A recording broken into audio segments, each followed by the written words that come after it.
Welcome all the Sangam Talks viewers. Today we have joined for Luminaries of Bengal series presented by Sangam Talks and Bangla Abhar.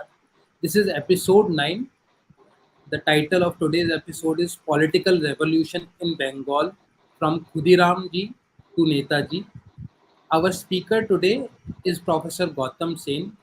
Dr. Gautam Sen was director and lecturer in the Masters in Politics of the World Economy at the London School of Economics and Political Science. Dr. Sen has been an advisor to three prime ministers and was also senior consultant with the UNDP and UNIDU, as well as with Brunei Investment Corporation and Barclays Capital. He has lectured to NATO officers in Brussels and taught high-ranking officers at the Royal College of Defence Studies in London.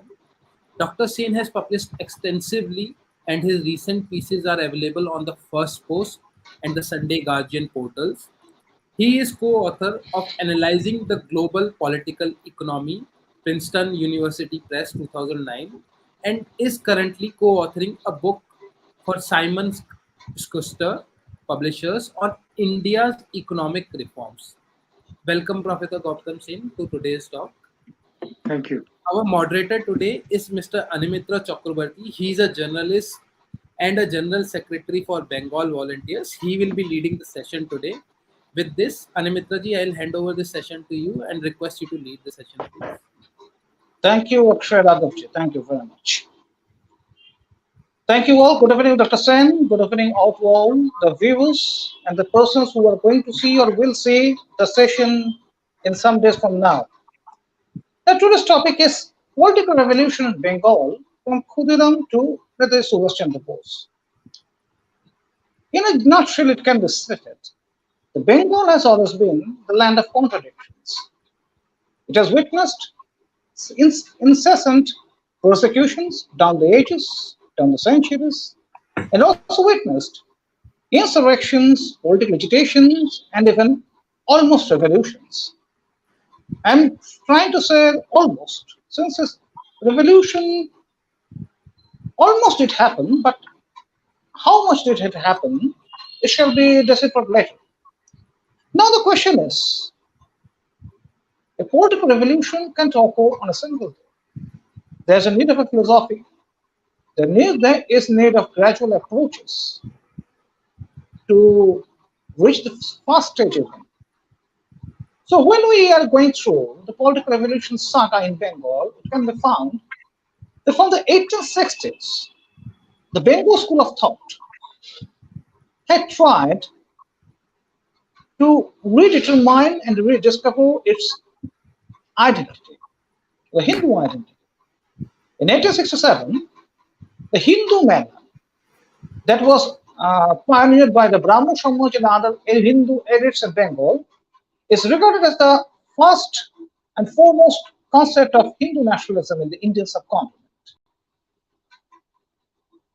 From the very beginning, Hindu Mela tried to determine the Hindu identity based on the ancient and the modern context. And it led to, for the first time, the growth of the physical culture in Bengal. Navagopal Mitra of Hindu Mela created a number of gymnasiums in the modern context, the modern gymnasiums, and also akhadas, even around Calcutta and also even in the other parts of the Bengal, say the eastern part of Bengal. So he was so much fascinated with the term national that he founded National Gymnasium, National Newspaper, and so he was known as National Nabokopal in the Bengal circles. In the 1870s, when Amritabaja Patrika, it was being published in Bengali at that time still, tried to make its own analysis and express its gratitude to the Hindu Mela. For the first time, it was challenged by the British government, and with it began the new journey of Bengal. It led to a new concept of masculine Hinduism. And masculine Hinduism had its emphasis, was endorsed by the origin or rise of a new concept of military nationalism under the leadership of Bankim Chandra Chatterjee.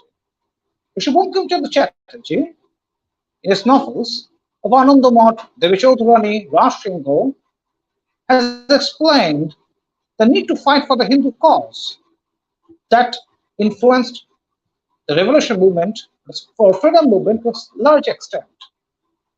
But he was not alone. There was also the presence of Shashodattarka Chudamani, Jogesh Chandra Vidyani, Desish Chandra Vidyarna. All these people had played a vast role in shaping the political philosophy of Bengal at the time.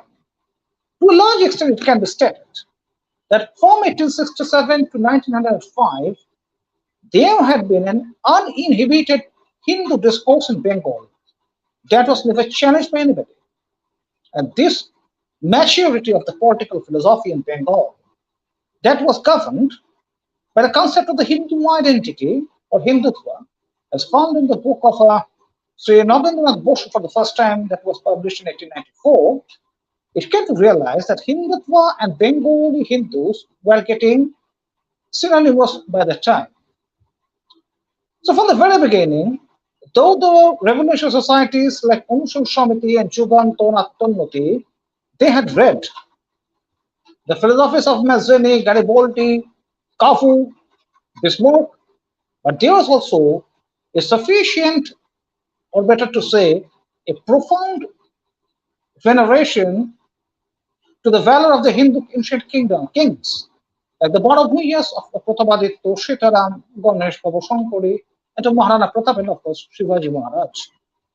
In 1906, Balgangadhar Tilak with V.S. Munje, Balakrishna Shivram Munje, and Khopadre came to Bengal and organized and celebrated the Ganesh Utsav.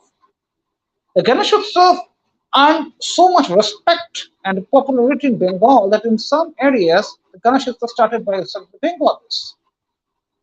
So it was this position and political philosophy that led to the maturity of the movement. But this, though at the same time, in the first phase of the national struggle, there was the presence of two groups, the pro-changers and the no-changers, the pacifists and the extremists. The 1998 Surat Congress remained witness to a bitter confrontation between the two groups, and with the anti-Bongo Bongo Bengal partition movement 1905, the concept of revolutionary movement enthused and espoused by many persons like Brahmabandhu Upadhyay through his seminal daily called Sandhya, got a new height. Now the question remains, it's quite controversial and conventional. At the same time, the revolution methods of the earlier kingdoms were used and also discredited. In 1906, Ulashko Datto in the Presidency College Laboratory in Calcutta, for the first time, changed the formula of making bombs. Now, when we are coming to Khudiram for the first time, it can be found that by that time, Bengal was quite politically conscious. And in a nutshell, it can also be said, it must be said also, that communal conflagrations had started to grow across Bengal by that time. And it started in 1903 when Lord Curzon visited Manan Singh on the invitation of Saleh Mullah, the person who would establish Muslim League in 1906 in Dhaka. From the time, the Manan Singh question and the consequential anti-Bengal partition movement created a furor among the Bengal enlightened and educational class. Now you may be amiss to know that the name of Onushan Shamiti didn't popularize for the Muzaffarpur bomb case. In 1907, a devastating communal confrontation took place at Jamalpur in Maman Singh. And it was then the Dhaka Onushan Shamiti of Puran Bihari Das jumped to the occasion and strengthened the cause of the Hindus, and they're not alone. They were joined by several revolutions from Calcutta with firearms and sharp weapons, like Vipin Bihar Ganguly, Indunath Nandi, and they were sent under the instruction of Jyotirendra Mukherjee. So this is the beginning of the political philosophy of Bengal in the case of Khudiram. Now we will approach gradually with Dr. Sen. Now, sir, I would like to know, I'd like to hand over the entire issue to you to make us realize the political philosophy and also the violent atmosphere in Bengal at that time. Thank you, Ranjita, and thank you, Sangam and Kanchan.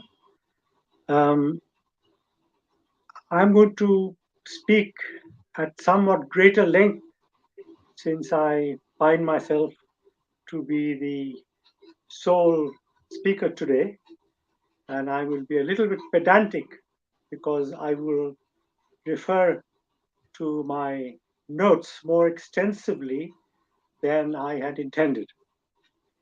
Let me begin by saying I am going to provide a rather novel interpretation of the revolutionary activities of Bengal from the early 20th century till pretty much, in fact, up to independence. So most books say it peaked by the late 1930s.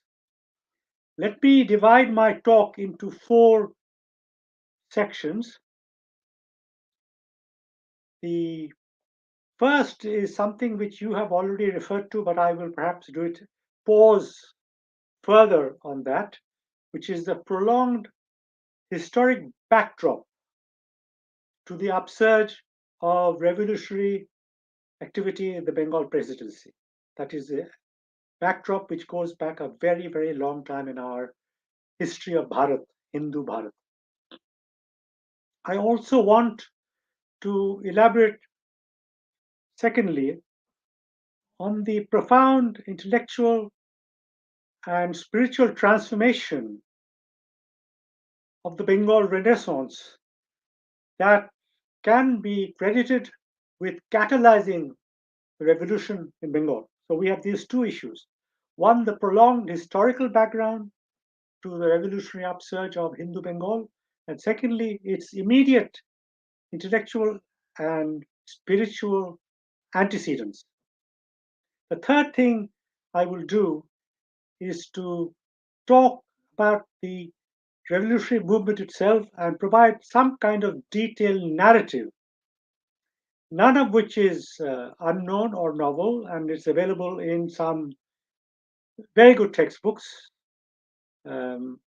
which have been written over the past 25, 30 years.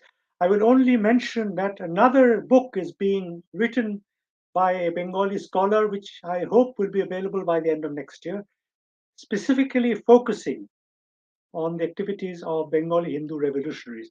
That is the third point. The fourth point is a conclusion, not so much to the revolution of Bengal, but the concluding tragic final chapter. And in this chapter, I will look at two particular points briefly. One is the long retreat of the Bengali Bhadralok repository of the Bengali Hindu civilization, which has really been going on for, in fact,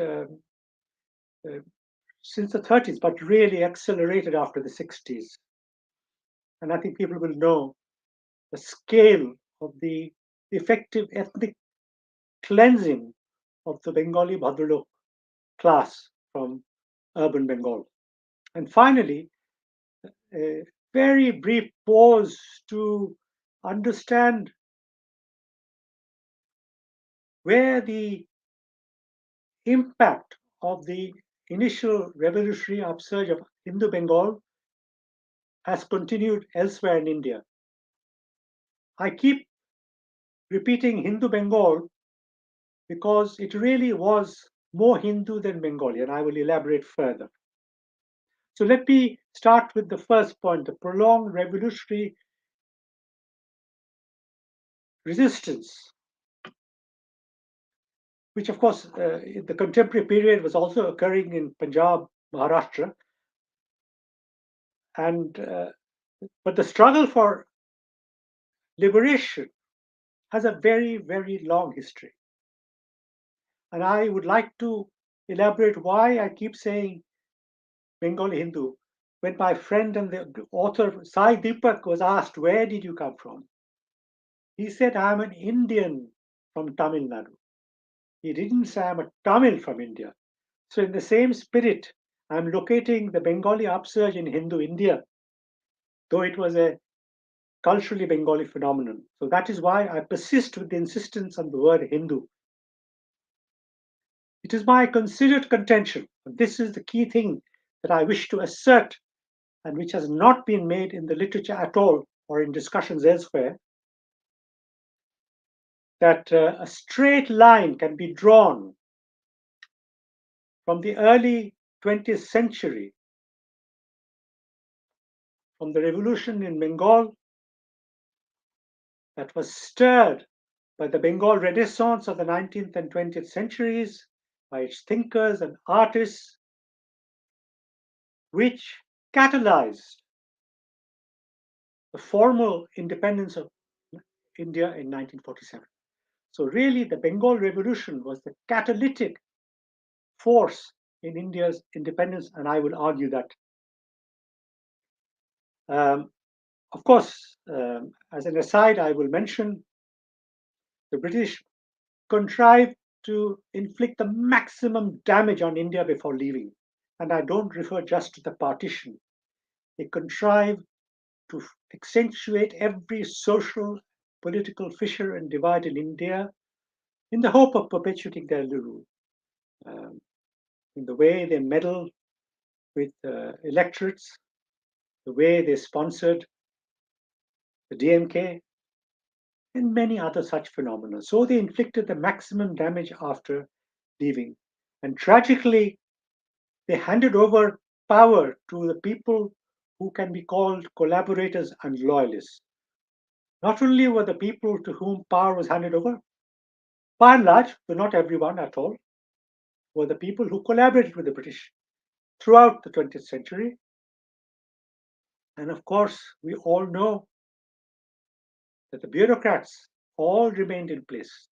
All the ICS officers remained in place, and the Intelligence Bureau remained very closely allied to the British intelligence service MI5, MI6. So they did massive damage to before going, partly in the forlorn hope of prolonging their rule, and secondly, there was malice, particularly against Bengal, because they understood where their problem had arisen. And of course, the politicians like Nehru and Gandhi were their people.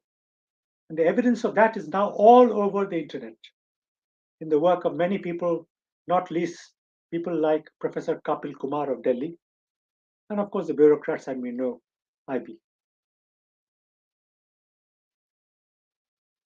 But really, the British colonial power did not go because of agitation by Congress, nor because of the sacrifice of countless men and women who endured great suffering was the key reason. The British really thought all of these movements could be kept in check, and the 1942 Quit India movement was a dismal failure. And all of this can be found in intelligence reports available in London. They used to be available in New Delhi, but just before the British left in 1947, the skies of Delhi became black. They were burning the archives. They spent 6 weeks burning the archives, which contained all the records of every collaborator who had worked for the British side, including the leaders of Congress. And I have a specific reference if anybody wants. They said to Nehru, "Don't worry, we've destroyed everything about you." Maybe in jest, but that's what they said to him. And he replied laughingly, "Oh, yes." So he knew what was being done. They took back copies to London, but Much of what was there in India took 6 weeks to burn. But Lord Wavell, who handed over to Mountbatten, was confident, even in the 1930s. Sorry, after he came in 46, when he took over, actually, sorry, in September 43, he came in September 43, that their rule would continue for an indefinite period. Now, why did I say our independence struggle was a long one?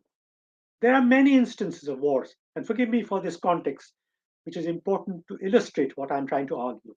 There have been many, many wars which have lasted hundreds of years. The 100-Year War between the French and the British, the 500-year war between Russia and the Mongols and Turco-Mongols, whom were finally expelled by Catherine the Great from lands which the Turco-Mongols occupied in the 18th century. So here we have two examples. The Hindu struggle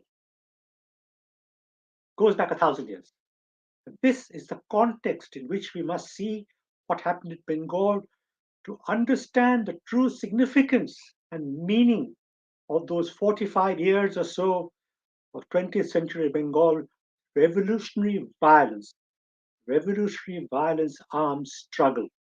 It was not individual violence, what the British called terrorism.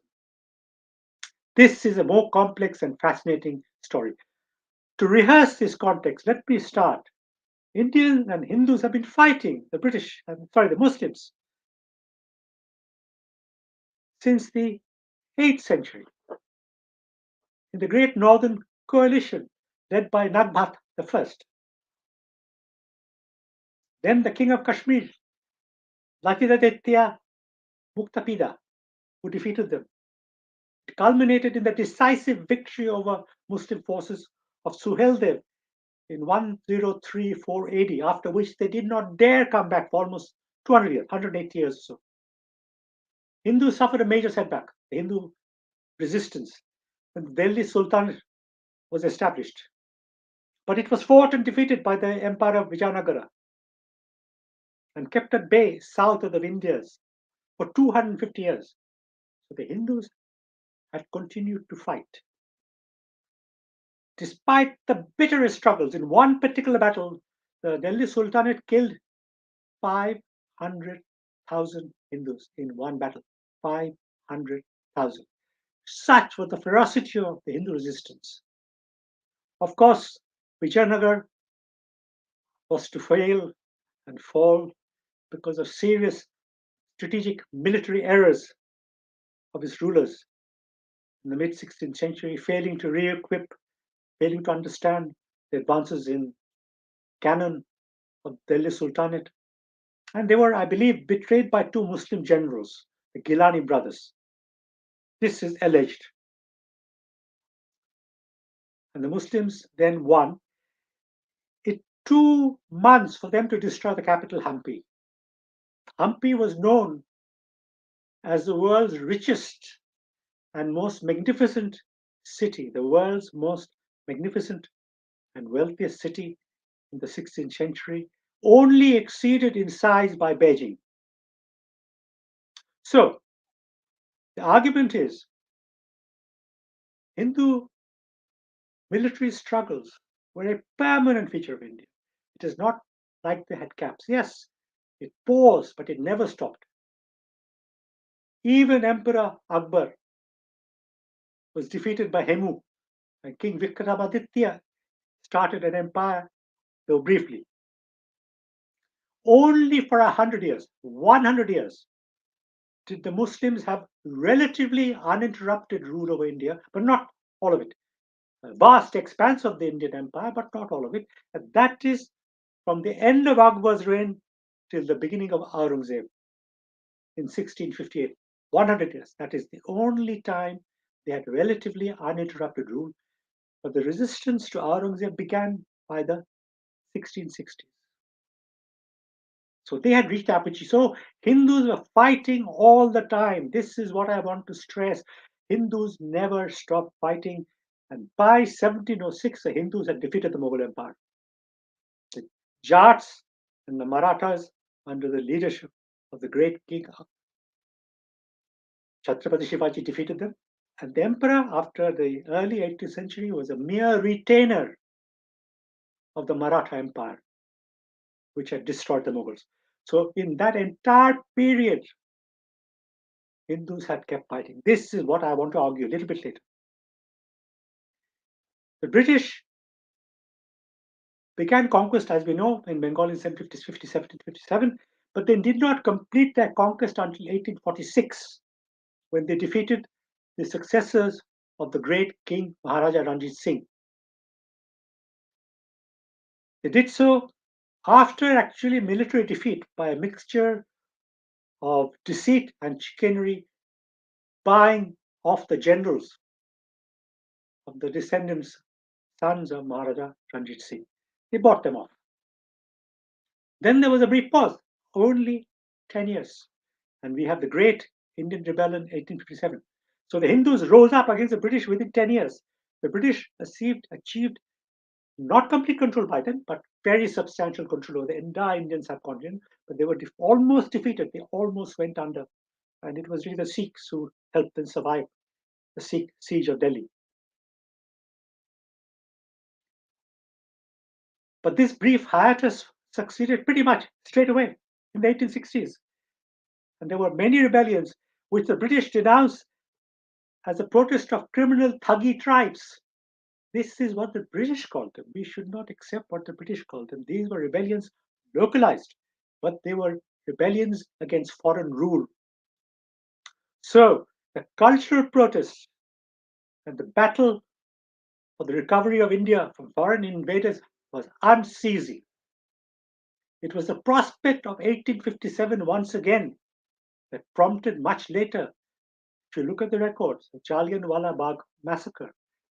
This is why they wanted to give an example by killing a lot of innocent people, because this is what their record showed. They thought this was going to be a repeat. So bear in mind, even in 1919, they thought they were going to be in India forever. This is where I come to our story, the story of Eastern India, the Bengal Presidency. The extraordinary revolutionary upsurge of early 20th century Bengal was the most important and potent resumption of violent struggle for independence, which traces its roots back to Suheldev, Maharaja Ranjit Singh, Maharaja Shivaji, and so many others. So we have an unbroken thread to which the Bengali revolutionaries, the Bengali Hindu revolutionaries, were the legatees. There were violent struggles elsewhere, of course, in the Punjab, Maharashtra, but the sheer scale of the military struggle in Bengal was unparalleled. It was this Bengal violence that led finally to the British deciding to leave India. They did not grant independence, they only gave dominion status, but they decided they could not carry on in India. And I will argue why. But just for the moment, I will say, if you look at the British records, the British made no distinction between Khudiram Bose and Netaji Subhash Chandra Bose.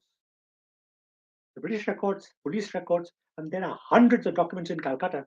So they called him the biggest Bengali terrorist. They regarded him as no different. It is we who have forgotten what tradition Subhash Bose came from. He came from the same armed struggle tradition, except his great achievement was to turn this into a formal military campaign. The armed struggle of Bengal was turned by Subhash Bose into an army which came through India. And of course, the real reason, of course, was not that they won in Burma because they were defeated, but it was Subhash Bose who catalyzed the key reason the British left: the rebellion, naval mutinies, and the fear of widespread revolt in the British Indian armed forces. Bear in mind, Indians were the largest group of people, one of the largest groups of people who fought in the First World War. Excuse me. And the British had told them, as a reward for your loyalty, we will give India home rule, which they did not. This is why ultimately the Indian armed forces were threatening to revolt, and we saw the naval mutinies. This was the great achievement of Subhash Bose. He is the one who began this in Singapore with the prisoners of war of the British Indian Army. But Subhash Bose, as Attlee told the Bengal governor in the 50s, who drove them away, not Nehru. When asked about Gandhi, he laughed. So that is why the Bengal revolutionaries are responsible for the British eventually leaving, because it is they who were the architects of the movement which was ultimately led by Subhash Bose. I do not underrate what happened everywhere. Many people died, many people fought in Maharashtra, Punjab. But the real reason Britain left was because of the phenomenon of Subhash Bose, not because of local rebellions, which they thought they could control. Where did the Bengal Revolution start? This is my second part. It started with the Bengal cultural renaissance. It can be traced back to the mists of time and the revival of Dharma.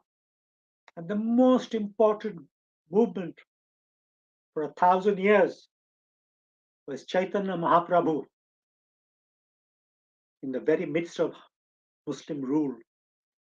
His great bhakti movement in the early 16th century was the most decisive reassertion of Hindu Dharma. That is why it was Hindu and only Bengal, incidentally, the restatement. And then I go forward. Many centuries of great Hindu struggles were happening across India. There are wonderful books which tell you in detail of the many movements of protests, Benares, so many other places, Kashmir. But Chaitanya Mahaprabhu was one of the most important phenomena in the region, which was going to become the center of British rule. And then we move rapidly to the 18th and 19th centuries, the 19th mostly. And the modern phenomenon is attributable to Raja Ram Mohan Roy. He single-handedly sought to resuscitate the study and revival of dharmic values through his own research into the Vedas. Many accuse him of his proximity to Christianity. This is completely false. I rather believe his near contemporaries than pen pushers in America and British universities. His role in their life was acknowledged by none other than Rabindranath Tagore and Swami Vivekananda. And I think they are the final arbiters. One British commentator I was reading about recently said his engagement with Christianity, Ram Mohan's engagement with Christianity, was a vehicle for defending Hinduism. This is what one English commentator has said. So Ram Mohan's role was monumental. He was the father of the intellectual renaissance and the nationalist perspective, because he was trying to prepare India and Hindus for freedom. The next stage very quickly begins, specifically with the publishing of Neel Darpan in the picture Dinabandhu Mitra's Neel Brandt 1861 about the brutality of white English indigo planters toward the indentured peasants. This was a very critical part of Bengali Hindu consciousness. And then we have the explosion of Bankim Chandra Chatterjee and Anandabad 1882. So just think, 1857, and we had the first intellectual resistance, 1861. By 1882 is open intellectual warfare and an attempt to articulate and voice Hindu rebellion in the work of the magnificent Bankim Chandra. And it was his incantation Bande Mataram, which was to become the war cry of the revolutionaries and has remained so central to the India I will speak about at the very end. But the Bengali Hindu cultural and spiritual renaissance was actually underpinned by a larger, wider phenomenon, which we underrate and don't understand. It flowed from the endlessly prolific pen of Rabindranath Tagore. And I give you a very specific example how, in a nuanced and subtle way, this was very important for the Bengali revolutionaries. In Gitanjali, he speaks eloquently about spiritual emancipation. Spiritual emancipation presupposes many preconditions. Slaves cannot be spiritually emancipated. Political emancipation is a precondition of spiritual emancipation. Rabindranath Tagore talked about spiritual emancipation, making implicit the wider issue. There were others of great significance, not just Tagore, Ramakrishna and Vivekananda, who had a transformative impact on the world view of the Hindu Bhadralok. Hindu, I keep saying, because they belong to Bharat, and they just happen to be located in Bengal by an accident of fate. And in 1902, we have the formation of the Anishul Samiti, which Ranjita, you have addressed, so I will skip through that. And basically, Dhaka and Calcutta were the two principal areas. Calcutta was Yugantur. The 1,000-year-long history of Hindu revolt was recommencing with this spiritual and intellectual awakening from Ram Mohan to Bankim, Tagore, Vivekananda.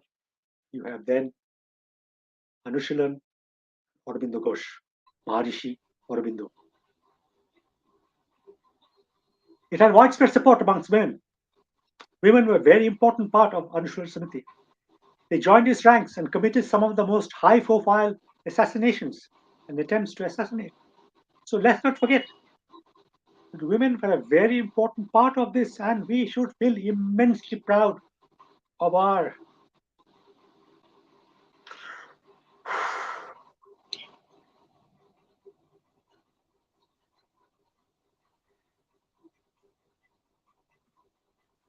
grandmothers,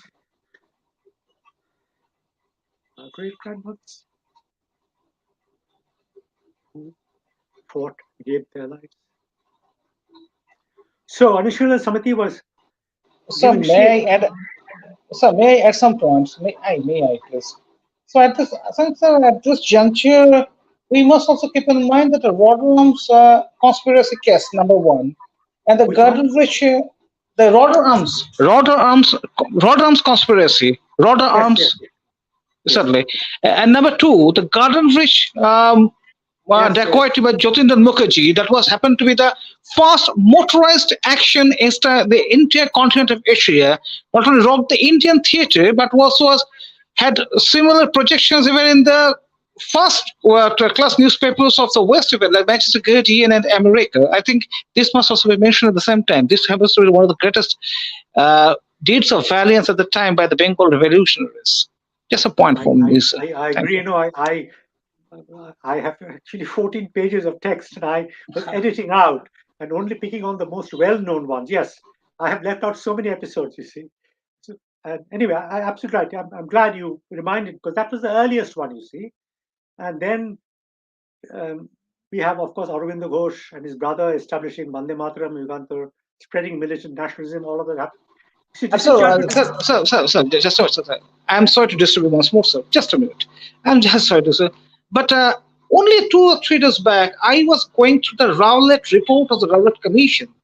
And the way the British authorities had explained and analyzed the profound role played by Dhaka Mission Samiti, and they were amazed to find how can a revolution organization like Dhaka Mission Samiti, so in such a distant land, so lack of technology, can function this way. I'm going to talk about that now. I'm going to talk about Okay, that now. thank you, thank you. A lot of this I'll talk about now. I'll go quickly, but I'll talk about that.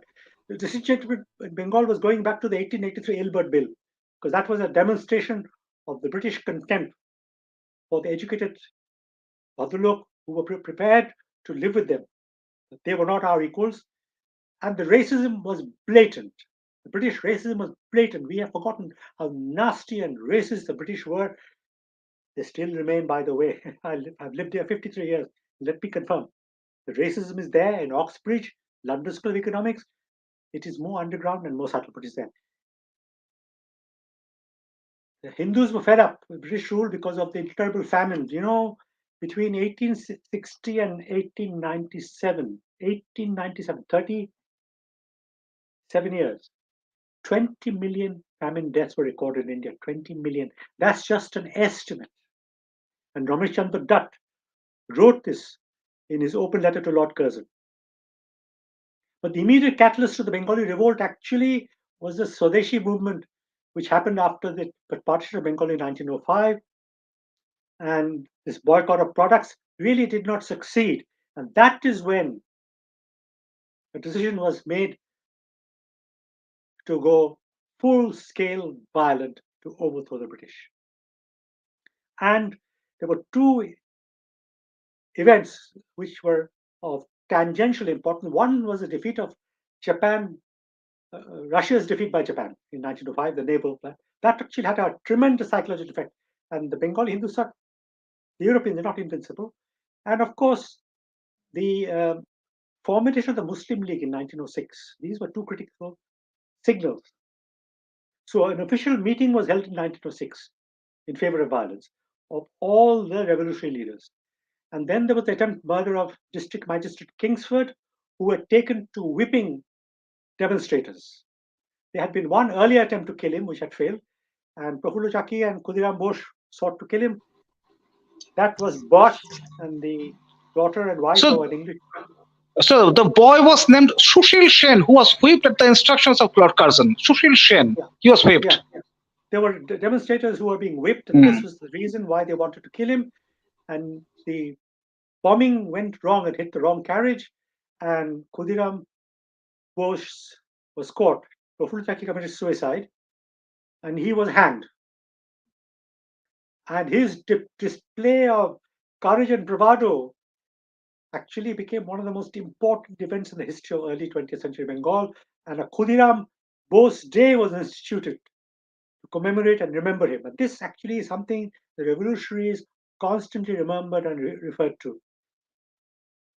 In 1909, let me go quickly because I'm seeing I'm going over a little bit, were investigating religious mendicants or sadhus and sannyasis, regarded by the colonial authorities as mysterious figures who spread sedition and unrest around the country and had done so in 1857.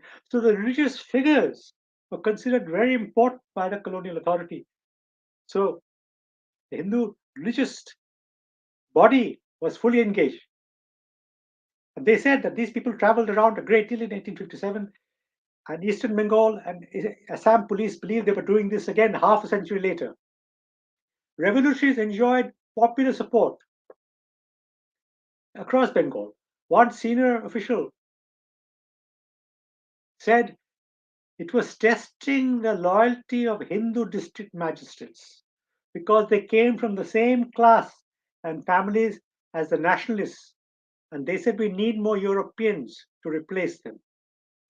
Revolutionaries had also, according to intelligence reports, infiltrated every Congress local committee and were regarded as a very serious threat. So the revolution was not about just throwing bombs.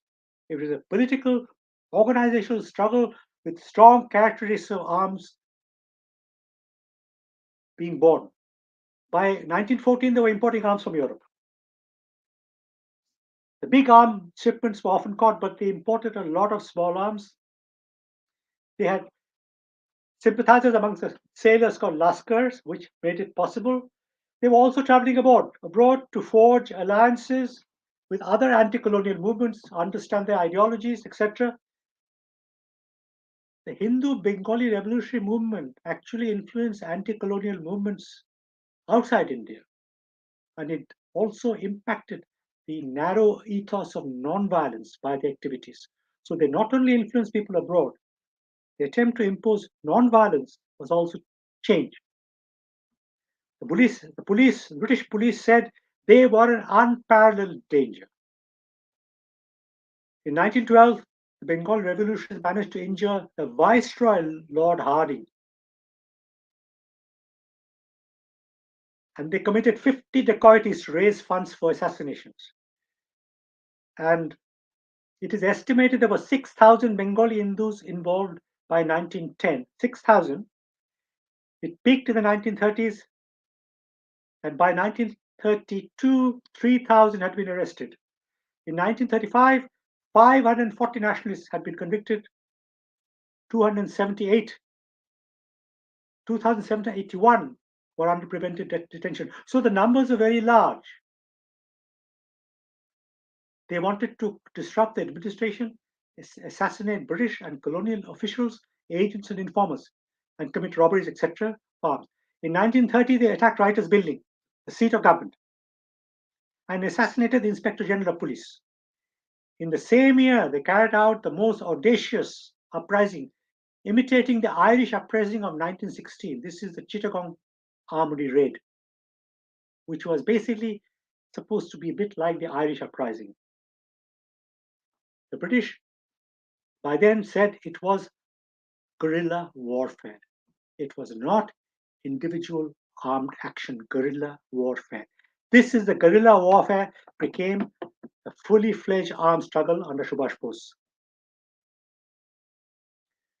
500 revolutionary crimes were committed and a further 200 acts of violence.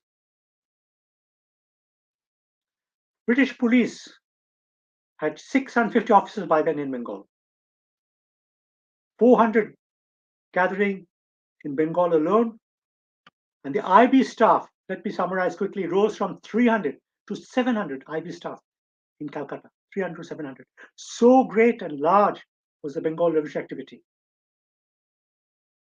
The British actually tried to use 19th century ideas from early episodes and called them Bhadlok dacoits in order to see how they could tackle them. They had no idea.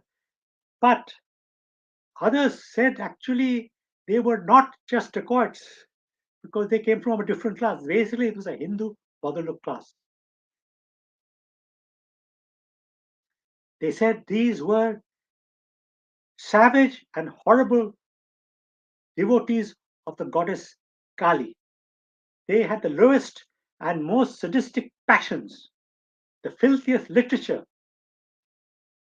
and they were depraved mentally and morally. You can see this is an instance of despair for them to be saying these things. That they had adopted the most terrible acts of Hinduism. So let us not forget these revolutionaries were first and foremost Hindu. There was no secularism, and I will explain that a little bit later. They worshipped Kali most of all. And of course, as you have said, they studied the works of Mazzini, Garibaldi, De Valera of Ireland, Lenin, etc.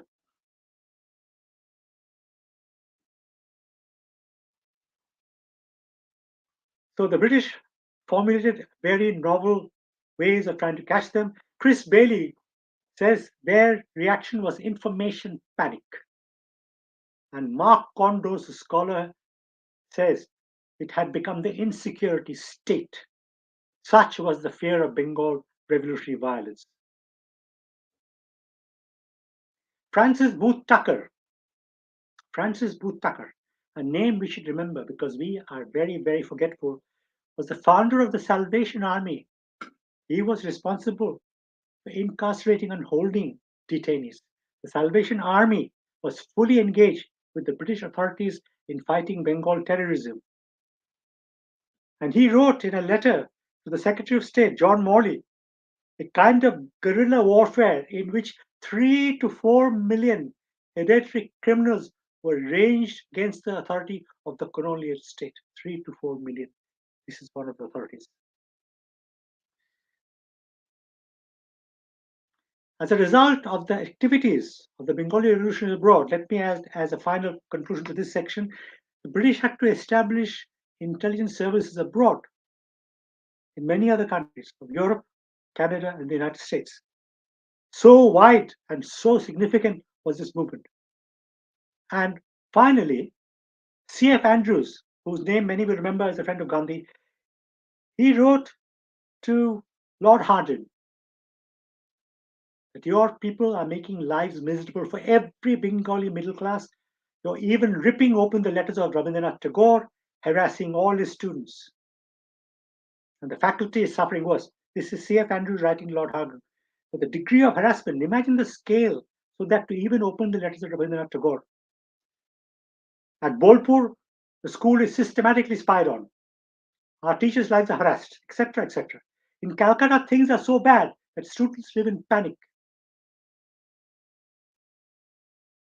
Lord Carmichael, Governor of Bengal, that all educated Bengal Indians whom I met, apparently the police believe the police are spying on them continually.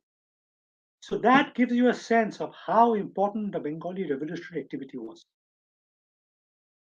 So this is the brief and truncated narrative of the scale of the threat Bengali Hindu revolutionaries posed to the British state, which I have said produced Subhash Bose and led ultimately to Indian independence. This was the last violent struggle of Hindus in India going back to Suheldev and before with Chhatrapati Shivaji, the rebellion. So it is one long, unbroken thread of violence of Hindus to overthrow foreign rule. So do not underestimate the significance of Bengal revolutionaries because they gave us independence ultimately. 4 events, I will conclude in 20 minutes, 15 minutes. 4 significant events impacted Bengali revolution and nationalism.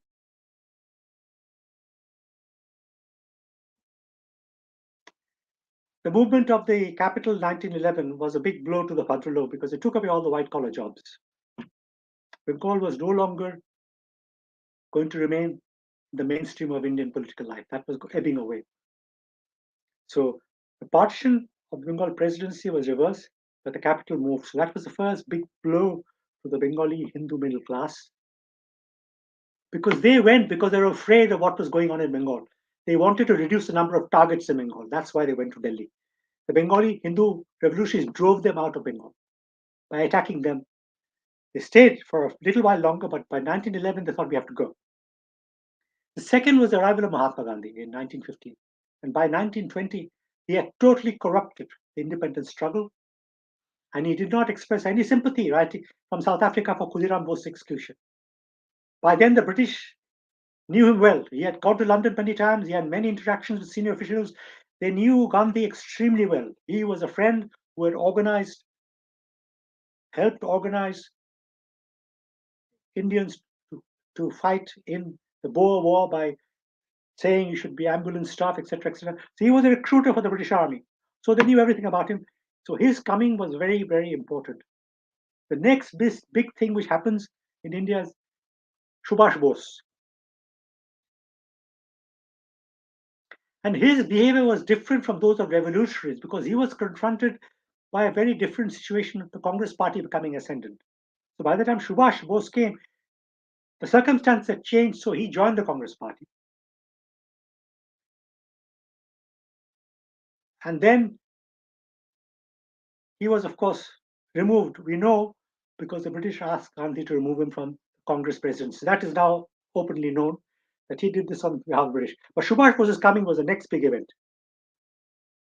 So we have first the movement of the capital, then we have Gandhi undermining revolutionary struggles in India, and then we have Subhash Bose, who's within the movement, but posing a great threat because he was known as the biggest terrorist of them all by the British authorities. So the Bengal Revolution was then embodied in Subhash Bose. The third event of great misfortune to Bengal was M.N. Roy in 1925. And I know from my family history, the grandchildren of Dinesh Chandra Sen were all influenced by Indian communism. And my grandfather actually was the only one who was not. Arun Sen, he joined the forward bloc in 1938 and went to jail. So he was one of the few. The most important person not to join communism. In fact, Bengal was totally corrupted. Many became collaborators in jail. The great revolutionary movement was hurt by Indian Bengali communism was Sachindranath Sanyal. Sachindranath Sanyal, once Subhash Bose had left Bengal, became the most important revolutionary leader of the whole of India. People don't remember. There is no statue for this great man in Gorakhpur where he died. And what is most impressive about this man was that he never retreated. In that entire period of his life fighting, he never had second thoughts after so much struggle, so much suffering in jail. And the second thing, he remained a devout Hindu. He was one of the few important revolutionary figures who did not get tempted by communism. So this is a great man. And I have been saying to my friends, if I had the money, I would erect his statue somewhere in India. And Gorakhpur is the best place for this great, great man who symbolizes the great revolutionary struggle which began in Bengal, Subhash Bose. Finally, of the four events, the move of the capital, Gandhi, Subhash Bose, Communist Party, is the creation of the Krishak Praja Party in 1929. This was basically a Muslim peasant party. They always sided with the Muslim League, and Bengali communists were swallowed up by them. Basically, the Bengali communists were effectively carrying the program of the Krishak Praja Party because that was the largest mass of peasants organized by them, and they were Muslims. This is why Bengal communism was basically Islamic from the very beginning. From the very beginning, Bengal communist was a shadow of Islam right up to 2012, when they were exited. Many Bengali communists took up Muslim names to work with the Muslim peasants. So in the end, the British left because of what I have said, Subhash Bose, the mutinies, and Governor Chakrabarti, as I have already hinted, told Attlee, we had to go because we couldn't hold India down. And Field Marshal Auchinleck had said, you need 100,000 British troops from Britain to hold it down. After the Second World War, Britain could not do that. They had no money, and the Americans would have been hostile to this happening. And they were totally bankrupt, and the Americans were demanding repayment of Lend-Lease loans given to England. So the British were in no state to send 100,000 soldiers. They would have liked to have done so, and Churchill too understood. This is where Subhash Bose was hated so much from Bengali Hindus. The Bengali Hindu movement, if I may make an analogy in conclusion, failed to directly expel the British by 1935. But their impact was a bit like the Vietnamese Tet offensive against the Americans in 1968. Vietnam launched an unexpected massive war against the American occupiers in 1968 and inflicted huge casualties. In the end, the Vietnamese did not win that campaign. They lost that battle, but they won the war because that defeat led to the American decision to withdraw in 72 because the American people no longer wished to be there. That was the reason Nixon decided to go. And that is how the Bengali Hindu revolutionaries, like the Vietnamese in 68, created the conditions for the British departure. Finally, partition destroyed a huge chunk of Bengali Hindus. 1 million were murdered by 1950 in East Pakistan. 80% of Dhaka was owned by Hindu Bengali Badalok. 80%. In most cities, Bengali Hindus owned 80% of the city. They were en masse murdered, and Liaquat Khan and Nehru signed a pact to hide this. And that is why K.C. Niyogi and Shyamaprasad Mukherjee resigned from the cabinet. In fact, Patel and Shyamaprasad Mukherjee had proposed armed intervention to save the Bengali Hindus. And Nehru had said, if you insist, I will go and work in a Muslim refugee camp. This is our great Jawaharlal Nehru.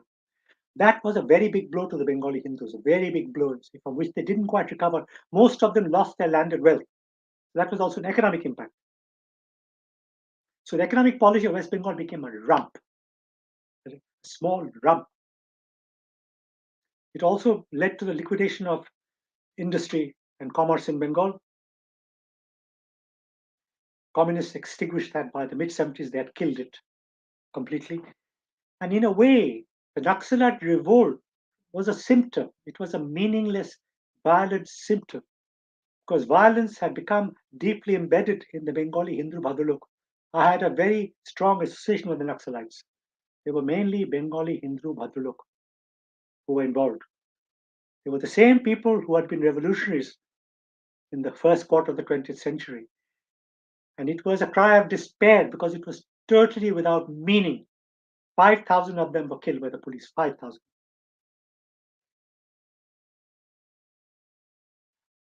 This Islamized left was taken away by the TMC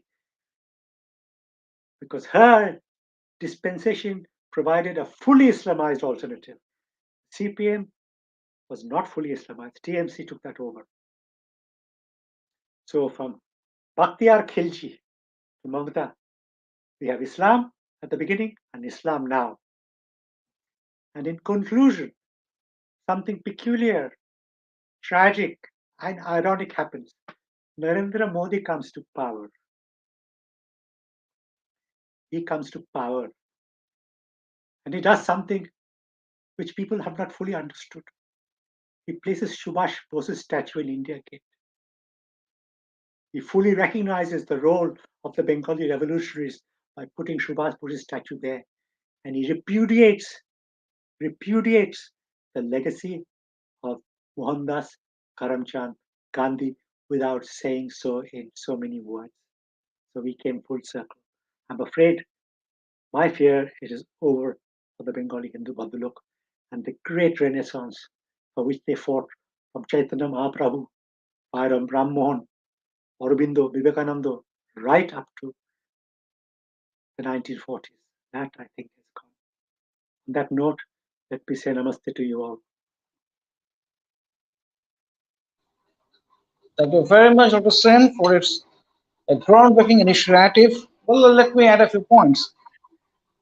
As Dr. Sen has said, it must also be said that in 1930s, there had been a lull of revolutionary activities. It was again recommenced in 1928 with the emergence of the Bengal volunteers, the revolutionary Bengal volunteers.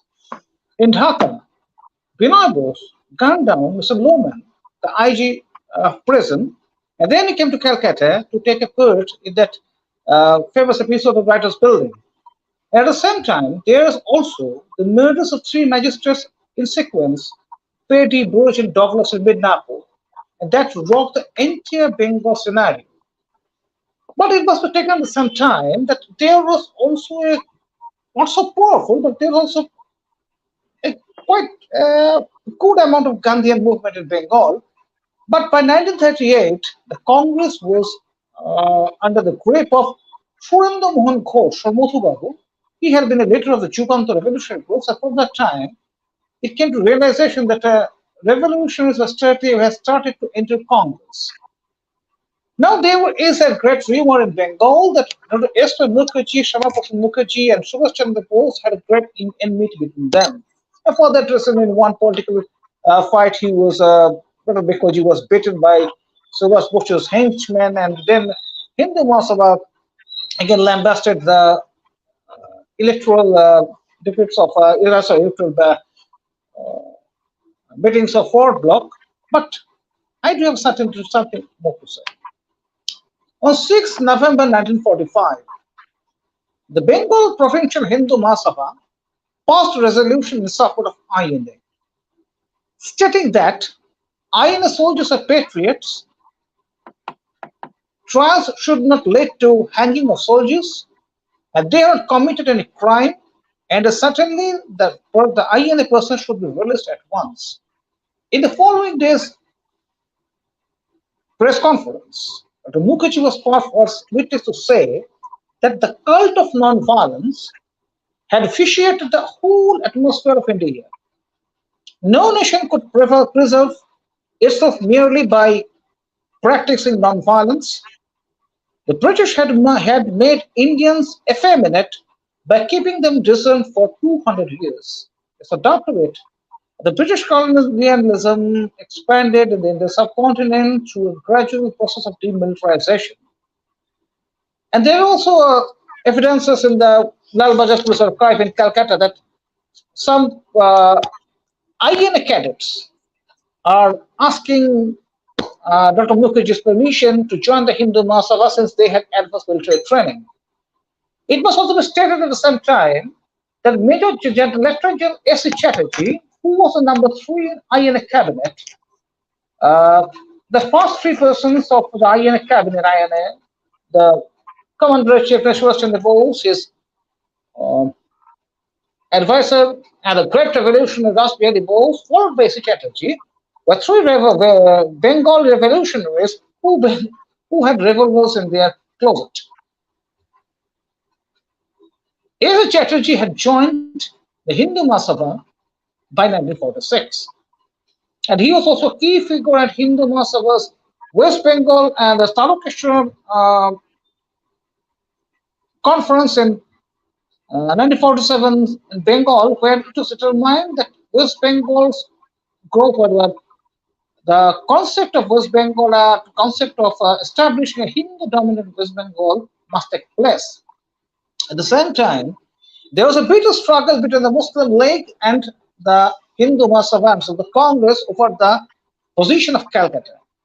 The Pakistan leadership was determined to take over Calcutta, since Calcutta at the time was the second city to London in the entire British Empire, and it also remained the financial capital of India till 1963.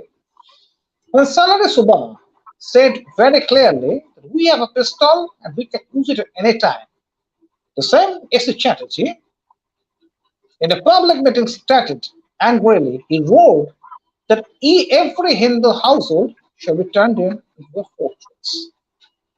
Now, the last figment of the last, when we are talking of the political revolution and the militarization, must be stated. In 1949, after the ban on Hindu Mahasabha was lifted, a special conference of the Hindu Mahasabha took place at Sukiya Street in Calcutta. And in the wake of the Hindu genocide in 1950, the Bengal Provincial Hindu Mahasabha formed a militia to go to East Pakistan and join the Hindus and fight for them. The militia was organized by none other than Ashutosh Lahiri, who had been a revolutionary throughout his life, was involved in the Rwanda conspiracy case in 1914, and he was assisted by another revolutionary called Upendra Banerjee. Upendra Banerjee had been a part of the Umshan Samiti in 1908 case. So lots of revolutions were there in Hindu Mahasabha till that time. But unfortunately, something happened, which the history, we are quite skeptical of what happens in the history. The history is not known to us, since there have been hardly any narrators of these events. How the Hindu nationalism in Bengal was supplanted by the Marxism by the mid-1950s is yet to be known. We are trying to make some researches, but unfortunately the files, the archives can't be accessed due to our own incompetency and capability. So, as a last, I would like to ask Dr. Sen a question. Sir,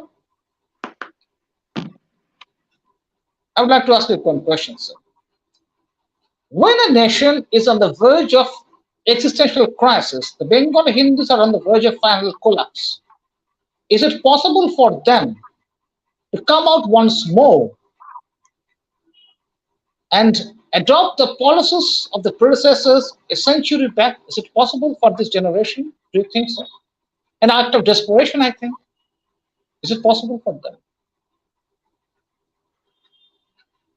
I would like to give an honest answer to this, and not a hopeful one, because it will reassure people. Okay. In the end, one does not know under what circumstances there can be a reassertion. Let me go by what little data I have. In the 2021 May elections for the Assembly, 38% of those Hindus who voted for BJP. 38%. And TMC only got 18% of those who voted. She only got 10% of the Hindu votes of all those who were eligible to vote. Of those who voted, she got about 18-20%. She got 48% in the election. BJP got 38%. If 6% of Hindus had switched sides, she would have been at 42% and the BJP would have been at 44%. 6%. Now, I'm very implacable I'm inflexible about principles. I never concede. But I am extremely calculating, pragmatic about tactics. So my view is this: the BJP fought a really terrible election. You were involved, I was involved, Kanchan was involved. We all know what the leaders were doing from outside Bengal. We all know what the Bengali Hindus from outside were doing. They not just incompetent, they were stupid. They listened to nothing. They knew everything, and everybody wanted to be chief minister. There were 18 names for chief minister. And a Modi supporter from London had decided who would go to be the education minister. A Modi supporter in London from East Africa, who had never been to Bengal, he had decided who the education minister would be in Bengal. This was the BJP in Bengal. Excuse me. I also think that the view of inducting defectors was rejected because the people of Bengal are stupid, but not that stupid. They had no confidence in defectors. They thought, well, you might as well vote for the party for which they came. But that's all we have. BJP is all we have. We have nothing else. So let's not say we'll start a new movement. This is not going to happen. So the question is of the question is of an identity. No, let me finish. If BJP wins, you have political power. You need political power. Talk is very cheap. Once you have political power, you can do many things on the ground. Certainly. So that is the key. If the BJP can win an election, they can transform Bengal. It's the first thing for Bengal, which will only unfold over 1 decade and more, 1 decade minimum. And for India, the same, is change the narrative. You see what the children are reading in schools, what utter anti-Hindu rubbish they're being taught. Central government has failed. BJP government, of course, the Bengal government has a hand in this too. You must re-educate people. People follow what they're told to follow. They are socialized to talk nonsense. I meet a lot of Bengalis, very highly educated, who want Bengal to be an Islamic republic. These are all my contemporaries, very well off, very educated, Bengali Hindu Brahmins. These are not people you can persuade. You have to use state power. So the key is not what you can do on the ground. That is something you should do. That for us is existential. Otherwise, we as individuals die if we don't work on the ground, which you are doing, Ranjit. But state power is the key. We must always find ways of helping state power to be captured. Then we can make stuff. Not everything will be done, but that's a prerequisite. Thank you, Dr. Sen. This is my second end-card as well. This is my second end-card to you. I talked to you for the first time at a mammoth gathering of Hindu Sangati in Calcutta when I was just translating Richard Benkin before a huge gathering of almost 90,000 people. It was my first encounter to you. His dying was such a loss because, he understood Bengal. He really understood Bengal. And he had incredible organizational skills and he was a great orator. What more can you want from a leader? Intellectual skill, organizational skill, great orator, but he did not take care of himself. He exposed himself to COVID. No, this COVID business, he exposed himself. I understand we all get callous, but he was very precious. And so we did struggle together, and to me personally, it's a tragedy, his death, and it's also a mystery. His death is still a mystery to me, and to many of his fellow strugglers. That is true. That is also true. Yeah. You see, and the BJP leadership didn't like him, though he was one of theirs. RSS leadership didn't like him. He was one of theirs. We were also termed as Hindu radicals. The Hindu branch of Hindu radicals who must not be touched by anybody. That was our identity at the time. Ranjita, we must be politically sensible. Yeah. We still need the BJP in Bengal because setting up an alternative political party is very difficult. It takes a lot of time, a lot of money. So we have to influence the BJP within, which is not all bad. A lot of the cadres are there because they believe, they have confidence in the future of Hindus. We are in grave danger. Certainly. We are on the verge of a final collapse. India is in grave danger. I'm very fearful of 2024. I'm not buying this story that we will romp home and have a majority. I'm not convinced. I hope so. And you cannot keep playing the Modi card everywhere you go. That's all they have, Great. the Modi card. Great. But Great. I hope that will be enough. But I'm not sure BJP will be in power. I am not sure. And that future for India, leave alone Bengal, is terrifying. But remember, Diabolical. BJP has never got more than 42% of the national vote. They got more in the north, less in the south. But nationally, it's never been. In fact, average is 42, 44. In some states, they got more than 50. If you look, include Gujarat, Rajasthan, UP. But on average, the BJP vote is 38 to 44. So Hindus want corrupt, rotten people in the pay of foreigners. All these parties, leaders that we all know meet the ISA in Dubai. Many of them send their senior party leaders to meet them in Dubai. A lot of these individuals are not to be trusted. No names, no party names, no specifics, but many of them are not to be trusted. So we can realize your indications, what you are trying to say, sir. And you see, So, it's very, very simple. What is happening in India is very simple. Our adversaries abroad do not like our economic and military modernization. That anybody can exactly. understand. Our adversaries don't like that. What they want is a divided, weak coalition government in Delhi. So this modernization will stall. Modi is modernizing India and it is threatening the global status quo. So anybody who's Sure. against Modi is against India's modernization.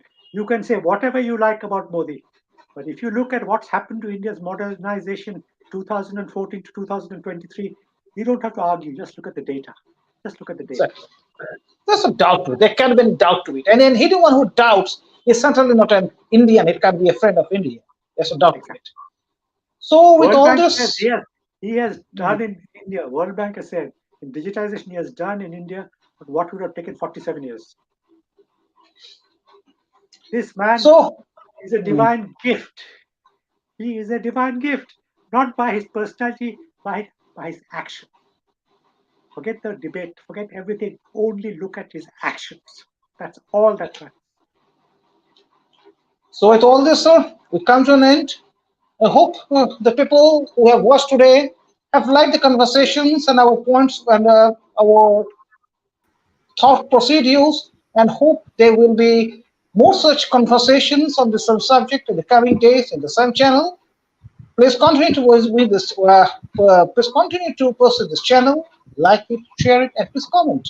We would like to have your comments, sir. Thank you. Anything more, sir? To Mr. Thank you. Thank you. Akshay Jadhav, myself, yes, sir, for the Sangam Talks. Thank you so Okay. much, All right. Mitraji. Thank Thank you you. for moderating this session today. Thank you so much, Professor Gautam Sen. Thank It has been a really illuminating session, and we have learned a lot. I'm sure all of the Sangam Talks viewers must have learned a lot as well.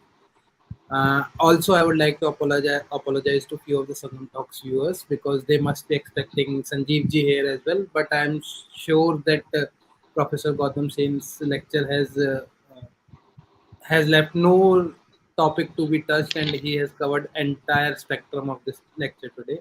Thank you so much, sir, for taking up this lecture completely, and My thank you honor. so My much for honor. all the viewers for joining today. Thank you so much, Animitraji. It has been a pleasure learning from you, Professor Sim. With that, we'll close this session today. Thank you so much, and it has been a pleasure. Thank you.